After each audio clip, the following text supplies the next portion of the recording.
The Locust God versus Najeela the Blade Blossom, with our opponent on the play, so let's keep that.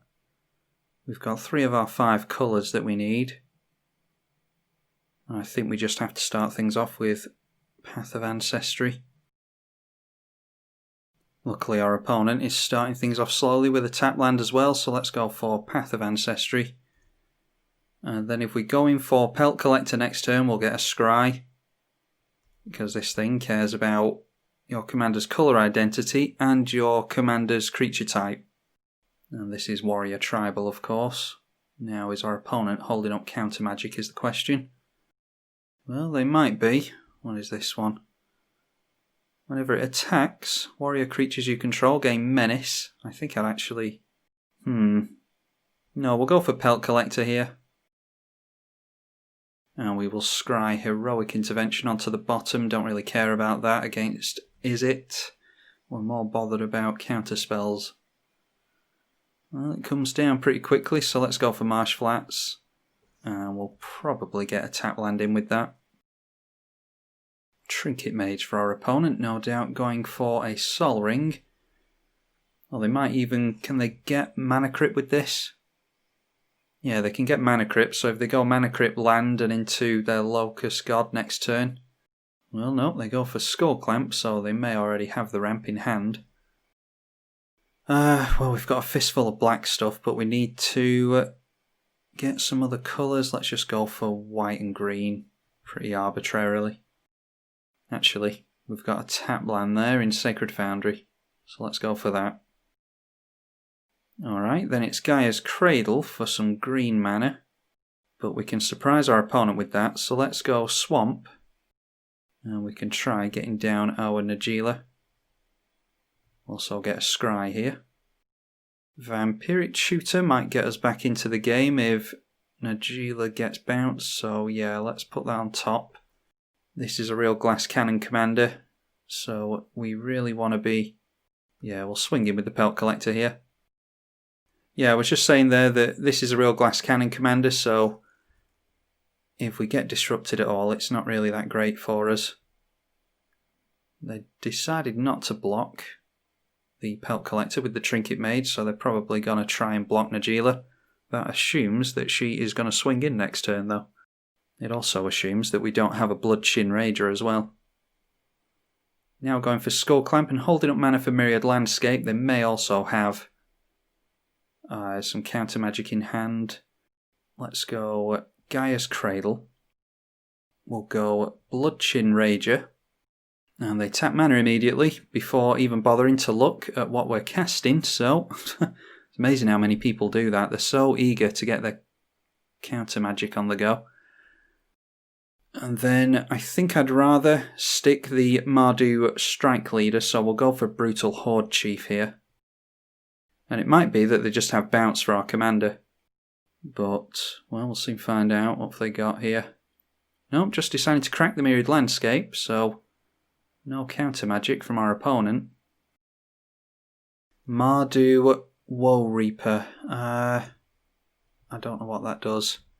When another warrior enters under your control, exile a target creature from a graveyard. If you do, you gain a life. I mean, it's a 1-mana warrior. Yeah, let's keep it on top. And that triggers the Pelt Collector. Now, we can't swing in with our commander because the Trinket Mage will block it. But we can swing in with those two and trigger Najeela a couple of times, as well as the Brutal Horde Chief. Hopefully next turn we can swing in with the Bloodshin Rager. And that will give our Najeela menace. So drain our opponent a couple of times. And I think we're safe to always yes and yield to Najeela. I don't think the Locust God is going to be swinging in with many warriors. Just chump blocking a warrior token, they might as well. They're not going to lose their Trinket Mage there. Now they can drop a land and go for the Locust God, but they won't be doing anything else if they do that. And we're pretty close to going infinite here, I think. Well, they do drop the Locust God. 3 cards in hand. They might have some free counter magic. Really, they need to untap with their Skull Clamp in play so that they can start getting a bunch of triggers with that. For every time they clamp an insect, they'll draw 2 cards, which makes 2 more insects, so they'll be able to make a bunch of insects next turn just by tapping out to Skull Clamp. Let's drop the Mana Confluence. And then we can tap like that. This is the problem. That's our green source, and by the time... When can we activate this? Untap all attacking creatures. Yeah, we have to do it during the attack phase. Oh well, we'll go for Coat of Arms anyway. I think this is going to get us the victory here. Gaia's Cradle doing a hell of a lot of work for us here. And then we can play the Mardu Strike Leader with Dash. And we get a Scry off there. Nature's Claim definitely put on top because there's a Skull Clamp in play. And again, triggering the Pelt Collector. So let's swing in at our opponent. We've got Menace on all of our creatures when we swing in. And our opponent decides to scoop it up there, yeah.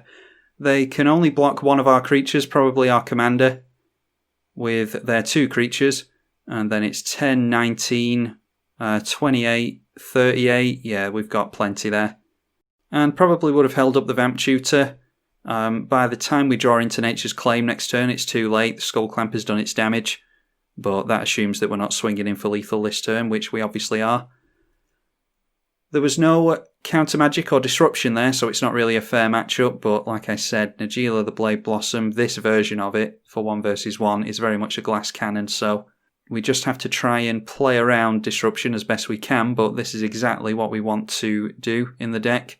Get down as many warriors and swing in as quickly as we can. And that's what can happen if no one can interact with you. Najeela the Blade Blossom versus Atla Palani Nest Tender.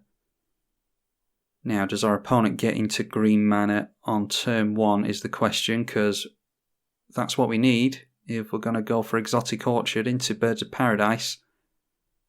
I'm going to risk this just to handicap myself, which I probably shouldn't do, but I'm going to try and handicap myself in the assumption that this is a more casual deck. Again, shouldn't assume, but you don't know until you play against it. And there we are, that is a mountain. Let's see if we can draw into a green right off the top.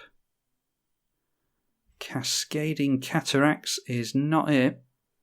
So let's go for Reflecting Pool and hope that our opponent drops a green source. I think if we drop Exotic Orchard, they'll know that we're reliant on their lands and therefore might hold off on green. Alright, there's a green source. So we could have done with that on turn 1, but not to worry. We can go for Nature's Law into the Birds of Paradise, and we're in pretty much the same spot as we were already. Add 1 mana of any type that a land you control could produce, and the Reflecting Pool is not allowing us to tap for mana, even though this thing can produce mana. So I don't know if that's a Modo bug, or if it's an interaction that I don't understand. So we're forced to go for Birds of Paradise here. That's really bad. That actually sets us back. Yeah, we could be a land up here. A Wayward Swordtooth from our opponent, and they get an additional land out, but they still don't have white, and they've got 3 cards in hand here, so we might have time. Let's go Cascading Cataracts. And we'll have to go for do we? I'm actually going to go for Najeela here. Oh, and now you see. Now the Reflecting Pool is switched on. Because Cascading Cataracts is in play, but it doesn't like the Exotic Orchard. So in that case, that actually changes what we do here. We go like that, into Nature's Law, get out an untapped land, and then go in for our Commander. We've got a lot of black in hand, so let's go. We'll just grab a Bayou. Yeah, so a bit of a clunky start, but we've got all 5 colours here actually. So we could get a couple of attack steps in next turn if we want to. Our opponents are ways off being able to block with this thing. They need, what's that, 6? They need 4 more permanents in play to be able to block with that. I think it's 10 for City's Blessing, isn't it? Yeah, 10 or more permanents they need to control. It is a Regisaur Alpha. When it enters the battlefield, create a 3/3 dinosaur with trample. And other dinosaurs have haste.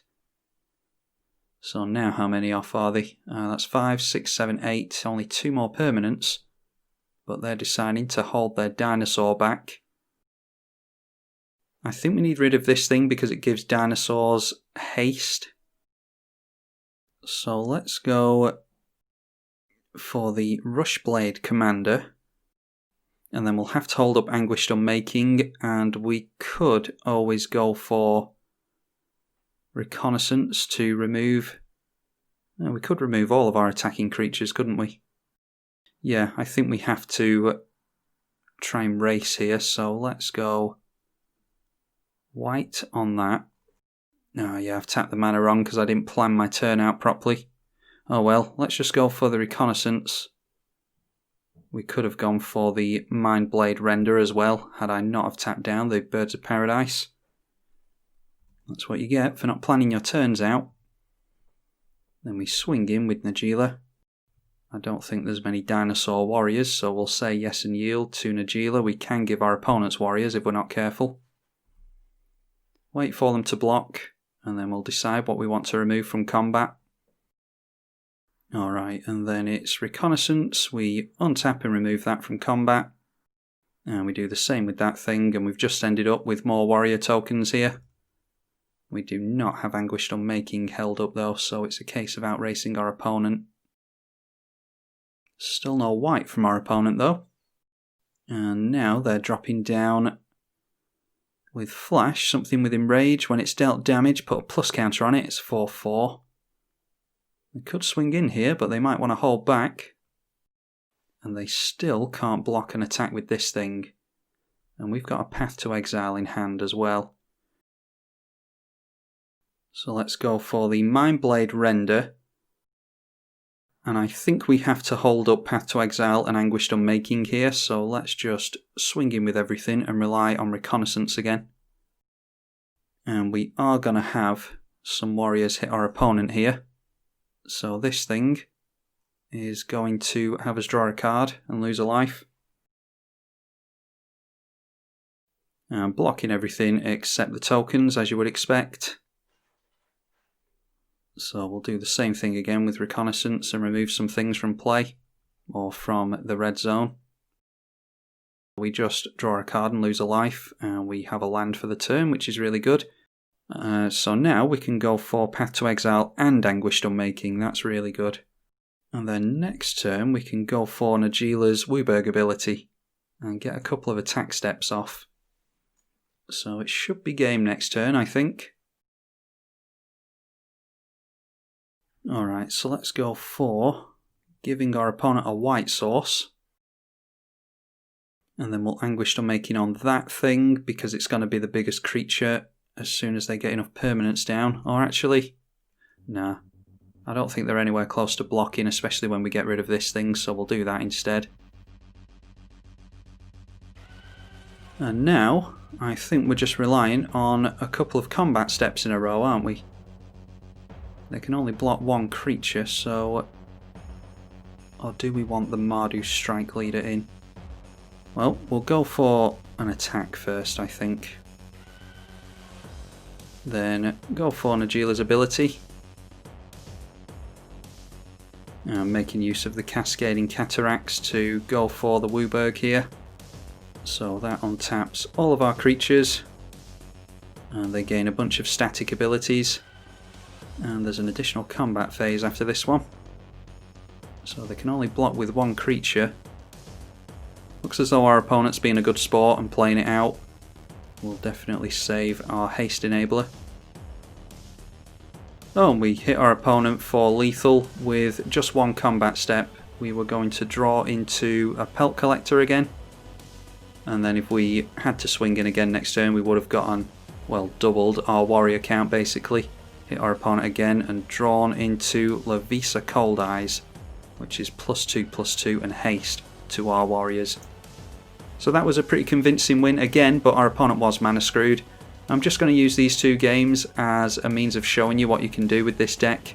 We did have some clunky mana in the early game, so we weren't exactly off to a flying start ourselves, but turn 6 is a fairly fast win. So, like I said, not exactly fair games, not exactly eedi-H level, but they were fun games nonetheless for any fans of Najeela, I'm sure. I'm tribalkai on the EDH channel. Thank you for watching.